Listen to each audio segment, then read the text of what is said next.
Sot më 16 tetor, mbi 150 vende të botës po e shënojnë ditën botërore të ushqimit, e cila përkon me përvjetorin e themelimit të Organizatës së Kombëve të Bashkuara për Ushqimin dhe Bujqësinë, krijuar në vitin 1945. Kjo ditë është një thirrje globale për ndërgjegjësim rreth rëndësisë së ushqimit të shëndetshëm, sigurisë ushqimore dhe qasjes së barabartë në ushqim për të gjithë njerëzit.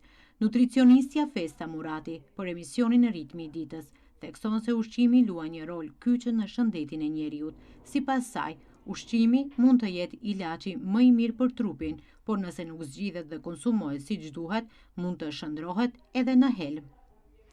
Ushqimi mund të përdoret si ilaç apo edhe si helm në të njëjtën kohë. Mënyrat të ushqyerit luan rol shumë të madh në mënyrën e jetesës së njeriut apo në mirëqenien e njeriut në përgjithësi. Mund të ndikon në shumë aspekte, mund të lehtësoj jetën apo të vështirësoj jetën, në aspekte për shembull si në mirëqenien e eshtrave, në disponim, apo edhe në gjumë. Duhet të jenë të vetëdijshëm njerëzit që nëse keni marrëdhënie të mira me ushqimin, mund të ndihmojë edhe në aspektin mental dhe psiqik. Ushqimi i shëndetshëm nuk mund ta përcaktojmë vetëm me një gjë. Do me thanë, në ditët e sotme kemi ndëgjuar shumë të mos konsumojmë ushqim të, për shembull, sheqer të rafinuar, apo ushqim të përpunuar. Mirë po, gjithçka duhet të ketë balans dhe duhet të gjehet mesi. Duhet të konsumohen, për shembull, pemë perime sezonale, duhet të konsumohen proteina, duhet të konsumohen fibra, duhet të konsumohen vitamina, minerale dhe të cilat pa ato trupi nuk mund të funksionon si duhet. Në momentin që kemi deficit të tyre, trupi do të mundohet që ta mbulon atë deficit, mirë po sa kohë do të mundet që të mbijetoj në atë mënyrë. Për atë, duhet të kombinohen një sër nutrient, si që themi ne, që të funksionon trupi si duhet dhe ta jetoj personi atë një jetë të shëndetshme dhe si që duhet. Ushqimi shëndetshëm, si që thash, mund të përmban edhe ushqime të përpunuara, si themi neve, mund të gjehet mesi edhe të konsumojmë për shembull ushqime të shpejta në ndonjë ditë, çdo gjë që na bën të ndihemi mirë. Mirë, po ka ana tjetër nuk duhet të fokusohemi vetëm tek ushqimi që të përsëritet shumë shpesh. Për atë duhet të kompletohet dhe duhet të jepet vëmendje shumë aspekteve të ndryshme. Kjo ditë është shumë e rëndësishme për të kujtuar se çdo fëmijë ka të drejtë për ushqim të shëndetshëm dhe të mjaftueshëm. Ushqimi i mirë është themeli i shëndetit, rritjes dhe zhvillimit të tyre.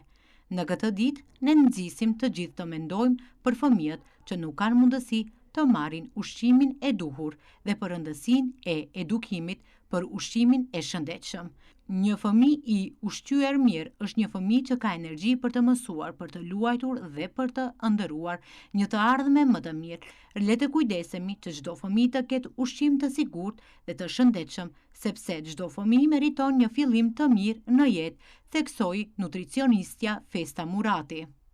Është shumë e rëndësishme që sidomos tek fëmijët të kujdesen prindrit me mënyrën se si ushqehen, sepse gjatë fëmijërisë neve marrim vese të ndryshme. Gjatë fëmijërisë zakonisht fëmijët e kanë problem të konsumojnë pemë perime ose të konsumojnë mishin dhe për atë shkak mund të jetë si pasojë që në të ardhmen të ndikon në rritje, hiperaktivitet, apo edhe për probleme shumë të ndryshme. Ndërsa tek të rinjt duhet të kujdesen sa më shumë që të marrin proteina të duhura, sepse edhe tek të rinjt, do me thënë deri tek mosha madhore, ata ende po rriten. Ata ende rriten dhe është shumë e rëndësishme që ta kenë proteinat e duhura dhe vitaminat e duhura që eshtrat të mund të formohen ashtu siç duhet. Sepse kjo e përcakton edhe shëndetin për të ardhmen, do me thënë edhe pas të 30-tave, do të ketë shumë rëndësi se çka ke bëti në të 20-tat e tua apo përderisa ke qenë 18 apo 19 vjeçar. Shumë raste të klientave që kanë probleme osteoporoz apo me artrit, Shumica prej tyre gjatë rinisë së tyre nuk janë kujdesur për eshrat apo nuk i kanë marrë suplementimin e duhur, apo thjesht ushqimin nuk e kanë pas ashtu siç duhet. Dhe pasojat shifen, çdo herë shifen pas një kohe të caktuar që neve nuk na merr mendja. Më thënë, asnjëherë nuk shifet dami sot për nesër, çdo herë shifen mas shumë viteve. Mirë po që të gjitha lidhen me njëna tjetrën. Nutricionistja Festa Murati thekson se ushqimi i shpejt nuk duhet të konsumohet shpesh për shkak të ndikimeve negative që ka në shëndet. Ajo gjithashtu këshillon që të shmanget edhe konsumimi i shpesht i ushqimeve në restorante, pasi ato shpesh përmbajnë yndyra, krip dhe aditiv të dëmshëm për organizmin. Unë e kuptoj që jeta në ditët e sotme është më dinamike, më e shpejt dhe njerëzit nuk kanë shumë kohë. Do kisha thënë që restoranët duhet evituar pak më tepër. Aty mund të hasim më tepër edhe transvajra që nuk janë të shëndetshme për trupin e njeriut, apo edhe kaloritë të zbrasta si e ceka më herët. Duhet për shembull të bëhet një orar apo të keni një plan, nëse gjatë javës jeni në punë, ditën e diel të bëhet një plan i lehtë, për shembull gjatë ditëve të javës se çka do konsumoni në vaktin e drekës, dhe nëse keni kohë t'i përgatitni paraprakisht. Dhe ti keni për shembull për ato raste që nuk keni fare kohë, ato vetëm të ngrohen, normal të ruhen për shembull në kushte të duhura në frigorifer, sepse është shumë e rëndësishme të ruhet ushqimi i mirë, që mos ketë prishje nga ana mikroorganizmave, dhe ajo është shumë faktor i rëndësishëm. Të keni një plan, është shumë e rëndësishme. Mirë po, edhe nëse është e pamundur që a ditë të konsumoni një ushqim shtëpiak, të themi, i përgatitur në shtëpi, duhet të bëni zgjedhje nëse jeni në restorant të supozojmë, të bëni zgjedhje të konsumoni më tepër perime, apo me ndonjë gjelltore që të keni të paktën burim të fibrave ose të ndonjë proteini. Mund të kapemi për shembull tek pjesa orare kur konsumohet ushqime. Nëse konsumoni ushqim pak para se të bini gjumë, atëherë ju mund ta pengoni pak procesin e digestimit të ushqimit. Dhe kjo mund të shkakton pak probleme. Mirë po, kjo mund të evitohet nëse së paku 2 orë para gjumit nuk konsumoni ushqim. Aspektet të tjera janë, për shembull, pijet energjike që konsumohen shumë shpesh, sidomos nga trinjt.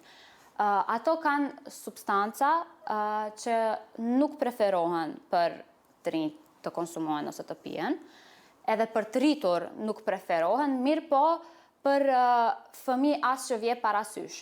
Me thonë, prindrit duhet të kenë shumë kujdes në këtë aspekt, sepse po paraqiten shumë raste ku fëmijë nën moshë kanë probleme edhe me takikardi, për shembull shkaku kofeinës apo taurinës që përmban. Pastaj aspektet të tjera është se ushqimet e shpejta janë shumë lehtë të kapshme për të gjithë. Në secilin cep kemi vende ku shiten apo mund të blejmë shumë lehtë. Dhe prandaj duhet të jetë një nivel pak më i kontrolluar kur janë në fjalë sidomos fëmijët. Nuk duhet të mësohen me atë stil të jetesës ku në çdo vakt mund të konsumojnë ushqim të shpejtë, pa vlera nutritive të mira apo kalorit zbrasta që i themi ne. Sepse kalorit nuk janë të pashëndetshme, do me thënë kaloria është energji, mirë po, kur konsumohen kalorit të zbrasta, kjo do me thënë që ti nuk merr vlera nutritive asgjë prej asaj. Vetëm merr kalorit të tepërta dhe që nuk të duhen. Ushqimi luan një rol thelbësor, jo vetëm në mirëqenien fizike, por edhe në atë psikologjike. Ajo që ham ndikon drejt për drejt në energjinë tonë, për qëndrimin, disponimin dhe funksionimin e trurit. Mungesa e ushqyesve të duhur mund të çojë në lodhje, ankth, depresion apo sëmundje fizike. Nga ana tjetër, një dietë e balancuar përmirëson imunitetin, ruan peshën trupore dhe ndihmon në mbajtjen e një gjendjeje të qëndrueshme emocionale. Prandaj, kujdesi ndaj ushqimit është kujdes ndaj vetes si në trup ashtu edhe në mendje. Me shëndetin mendor, ushqimi ka një lidhje të drejtë për drejtë. Disa persona jetojnë për të ushqyer. Kjo është diçka mesatarisht e mirë, sepse është ndjesi e mirë kur ushqimi të bën të ndihesh mirë.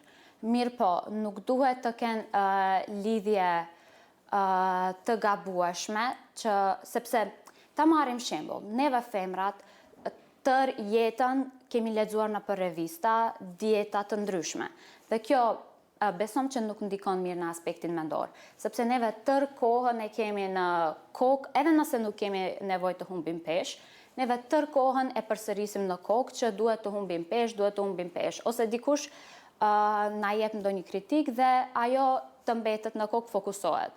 Dhe është një mënyrë e gabuar që nisemi neve si njerëz, duhet ushqimit, se cili person meriton që të ushqej si duhet, se cili person meriton që të ketë energji, sepse ushqimi është energji, qoftë edhe ndonjë person që ka probleme me mbi peshë, qoftë edhe ndonjë person që është nën peshë.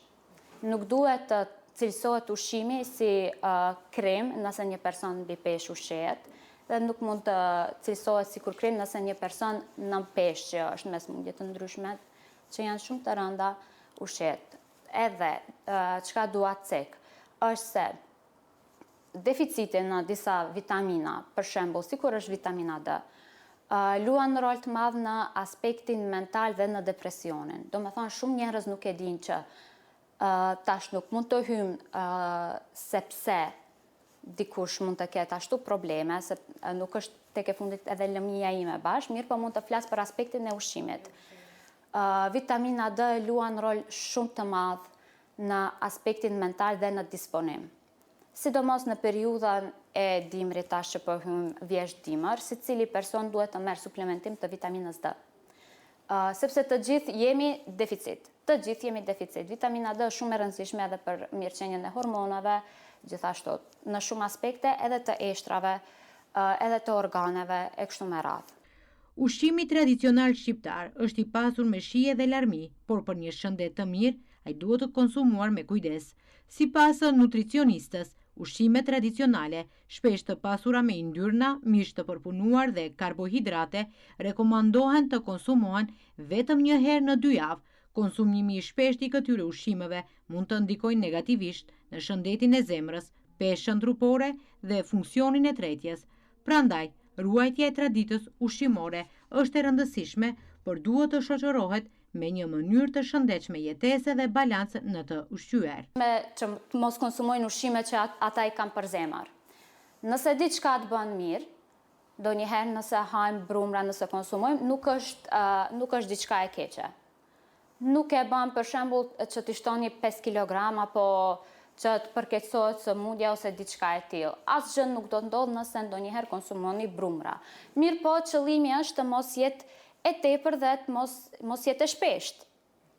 Për shembull, sa herë në javë, se sa herë në muaj mund të Për shembull, një ushqim tradicional siç janë brumrat.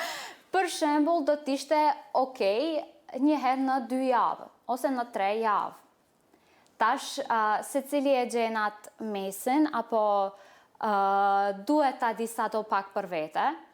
Mirë po, nuk duhet për shembull të bëhet restriktim të plot.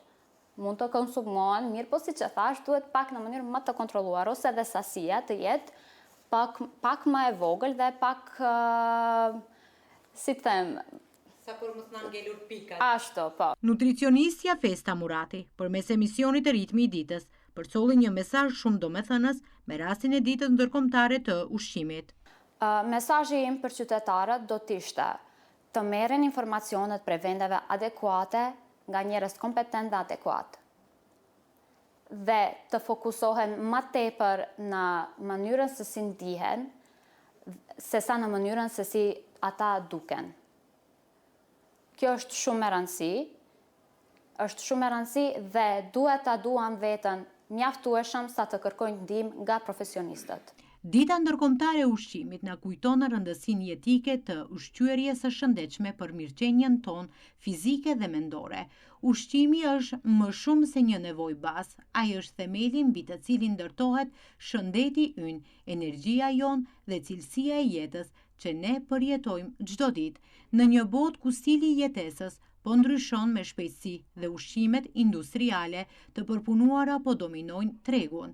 Kjo ditë nafton të reflektojmë mbi zgjedhjet tona ushqimore dhe të përkushtohemi drejt një mënyre jetese më të shëndetshme dhe të qëndrueshme.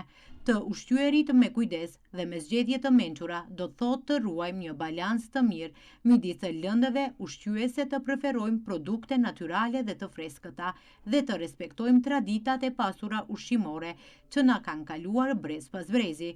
Kjo nuk është vetëm një mënyrë për të parandaluar sëmundjet kronike si diabeti, hipertensioni apo sëmundjet kardiovaskulare, por edhe një mënyrë për të mbështetur një mirëqenie të përgjithshme mendore, energji të qëndrueshme dhe një jetë më aktive. Promovimi një stili jetese të shëndetshme përfshin edhe aktivitetin fizik të rregullt, hidrimin e mjaftueshëm dhe kujdesin ndaj shëndetit mendor.